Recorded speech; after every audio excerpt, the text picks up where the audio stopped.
passion pour les monstres? Oh, je pense que ça c'est une passion d'enfance. J'ai toujours été davantage attiré par les dragons que par les fleurs.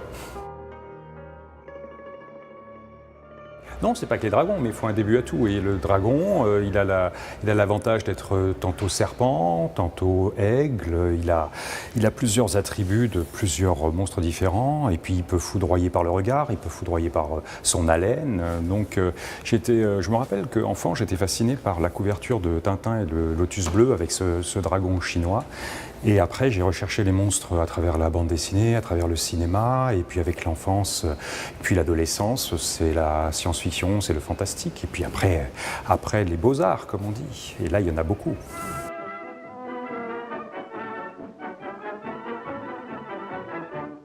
Les humains sont fascinés par les monstres parce qu'ils représentent l'altérité absolue, c'est-à-dire que c'est ce qui s'écarte de leurs habitudes, ce qui les fascine, ce qui les effraie à la fois, ce qui est dans la disharmonie. Et puis le monstre envoie des signes.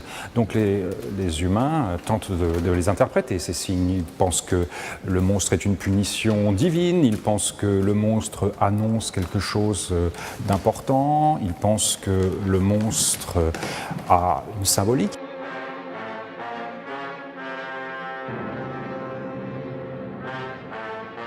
Maintenant, tous les monstres de l'Antiquité ne sont pas liés forcément au mal. Ils sont liés à la puissance, ils sont même parfois protecteurs. Quand les Grecs mettent la gorgone, qui est un monstre pétrifiant, au sommet de leur temple, c'est pour éloigner les mauvais esprits, c'est pour éloigner l'ennemi. Donc il y a des monstres protecteurs et il y a des monstres agressifs. Il y a des monstres qui purifient. Pourquoi est-ce qu'on met des dragons ou pourquoi est-ce qu'on met des licornes dans des fontaines? Pour purifier l'eau des fontaines. Ce sont aussi des gardiens de lieux sacrés, des gardiens de princesses, des gardiens de tombeaux.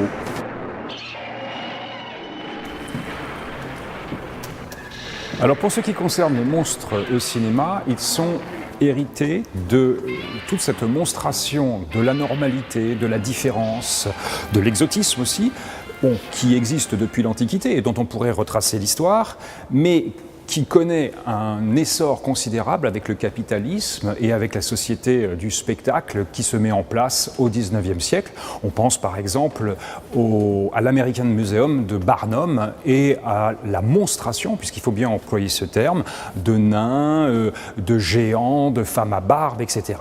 Au cinéma, il y a un film exemplaire qui est le Freaks de Todd Browning, où peut-être que c'est un film singulier dans ce qu'il montre, mais c'est un film singulier aussi parce qu'il n'aura pas de suite, dans le sens où il montre de véritables phénomènes de foire à un moment où déjà les ligues de morale ne supportent plus que l'on exhibe la différence physique. Et donc les monstres au cinéma, ils vont devenir des monstres fabriqués, des monstres artificiels, artificiels par le jeu des acteurs. On pense à Lon Chaney, qui est un acteur prodigieux, capable de prendre toutes les formes, et puis petit à petit, se greffant au jeu de l'acteur, des trucages, alors plus ou moins séduisants, plus ou moins ridicules, des dragons animés image par image, des araignées surdimensionnées en raison de guerres nucléaires et de dérèglements climatiques, et puis bien sûr tous les monstres venus de l'espace qui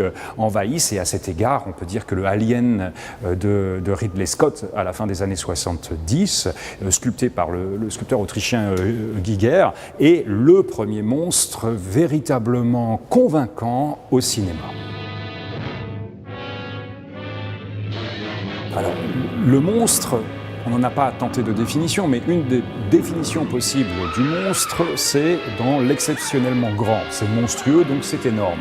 Et effectivement, le King Kong de Schoedsack je crois qu'il fait ça juste après les chasses du comte Zaroff, est à la fois une fascination pour la bête, pour la puissance de la bête, pour l'exotisme, parce qu'on va chercher chez ce King Kong et on le ramène au cœur de la culture américaine, américaine.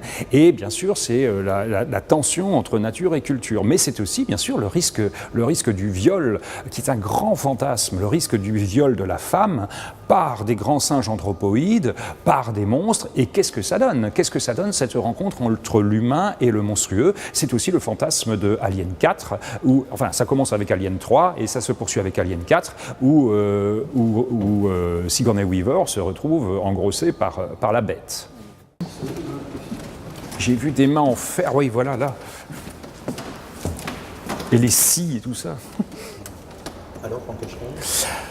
Alors Frankenstein, c'est encore un autre aspect du monstre qui personnellement me plaît beaucoup. D'abord parce que la créature de Frankenstein, donc celle qui est créée par le docteur Frankenstein, est d'abord inventée par une jeune femme, Mary Shelley, en 1818, et que Mary Shelley, dans la postface qu'elle va rédiger à ce récit, compare le docteur Frankenstein à un artiste, mais à un artiste complètement dévoyé, qui trafique des morceaux de chair, etc. Mais l'objectif de cet artiste médecin ou de cet artiste anatomiste, c'est de créer un être parfait à partir de morceaux séparés. Et on sait que, à force de vouloir rivaliser avec Dieu, il échoue.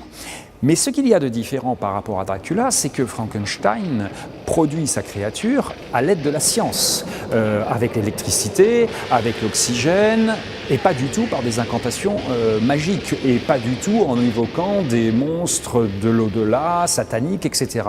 Alors après, il y a cette incarnation extraordinaire au cinéma par James Whale, et puis le maquillage de Pierce sur Boris Karloff.